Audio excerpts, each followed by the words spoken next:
හුඟක් ඔය අපේ ෆැමිලි ලයිෆ් ඇතුලේ හස්බන්ඩ් රෑ එළි වෙනකන් නිදි මරාගෙන වැඩ කරන්නේ වයිෆ්ට පොල් වත්තක් අරන් දෙන්න. හැබැයි වයිෆ් කියන්නේ මේ පොල් බය ගාලා දීපන්. කියන්නේ මට උඹේ වත්ත ඕනේ මේක ගාපන්. ජීවිතේ හැම දෙයක්ම තිබුණා. හැබැයි අර පුංචි තැන් සන්තෝෂ වෙලා තිබුණේ නැහැ. නමුත් අර පුංචිම දේවල් කරපු අය පුංචිම හීනවලට ගිය අය ජීවිතේ ලොකු දේවල් දිනාගෙන තියෙනවා. చిన్న చిన్న ఆసే సిరగడికు మాసే ముద్దు ముద్దు ఆసే మొడిద విద ఆసే వెన్నెలవుతా මිනිස්සුන්ගේ ජීවිතවල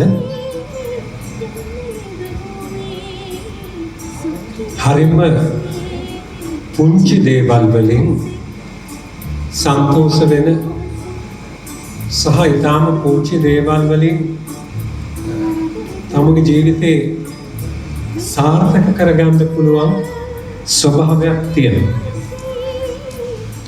හැබැයි මේ පුංචිම දේවල් හරියටම අඳුරගෙන තමගේ ජීවිතයේ තියෙන පුංචි ආශාවල් ඉෂ්ට කරගන්න පුරුදු වෙන්නේ නැති වුණාම අපි ජීවිතේ ලොකු දේවල් ලබා ගන්න මරණකම්ම ෆයිට් කරනවා.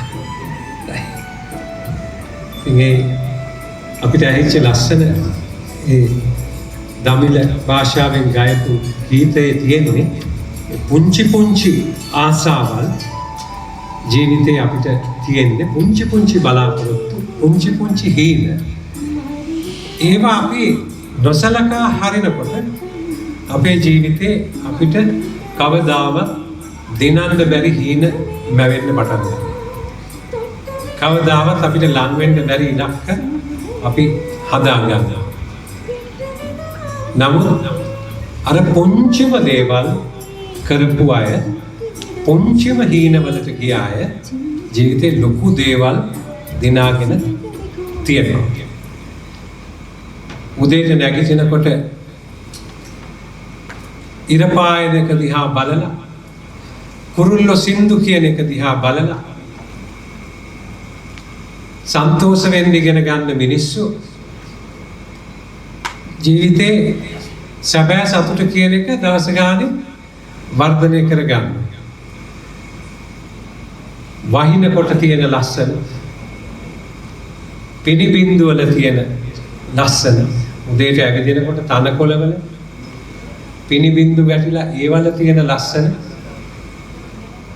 ඒව දකින්න පුරුදු වෙන අය ජීවිතේ ඕනම තැනක ඕනම අත්දැකීමක ඕනම සෙනගක් මැද ජීවිතේ ලස්සන දකින්න පුරුදු වෙනවා.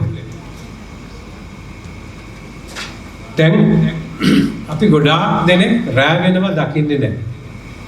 එළි වෙනව දකින්නේ නැහැ. අපි හරියට අවුව අඳුරන්නේ නැහැ.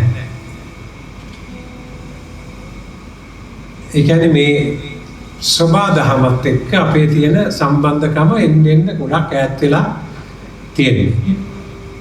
ඔබට මතක නම් එක නිදහස් උත්සවයකදී අපේ රටේ නේද පොලිස්පතිවරයෙක් ඇදගෙන වැටෙනවා. අවුවේ ඉන්න බැරුව. ඒ කියන්නේ සබාදහමෙන් කොච්චර මිනිස්සු අයින් වෙලාද කියලා කියනවනේ අවුව පුරුදු නැහැ. වැස්ස පුරුදු නැහැ. පින්න පුරුදු නැහැ. මේ චින්න ආසය කියන සින්දුව එච්චරට ලස්සන ඒකයි. පුංචි දේවල් හොඳටම ඇති ජීවිතේ ලොකුම සතුටක් ලබන්න.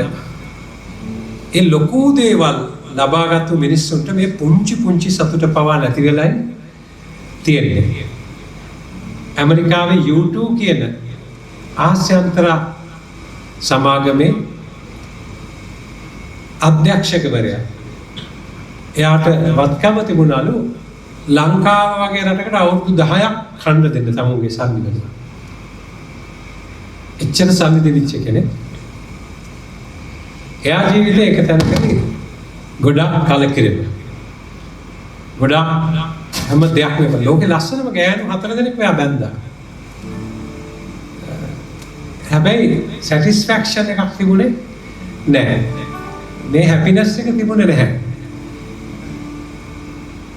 ඔහු අන්තිමේදී මිනිස්සුන්ගෙන් අයින් වෙනවා. මිනිස්සුන්ව දකින්න ආස නැති වෙනවා. එයා නිවාඩුවට ගියාම දැන් හින්ටන් එකට ආවොත් එයා මුළු හොටෙල් එකටම ගෙවලා අනිත් සෙනගම අයින් කරන්න කියනවා. කියන්නේ වෙන කවුරුත් නැතුව මුළු හොටෙල් එකම බුක් කරලා එයා තනියම ඉන්නේ. එච්චර මිනිස්සුන්ව දකින්න අකමැති වුණා අන්තිමේදී. එයා මැරිලා එයාගේ බොඩි එක හොයාගන්නවා. කැලෑවක තිබිච්ච එයාගේ හොලිඩේ බංගලෝ එක. මරණයට හේතුව මන්ද පෝෂණය.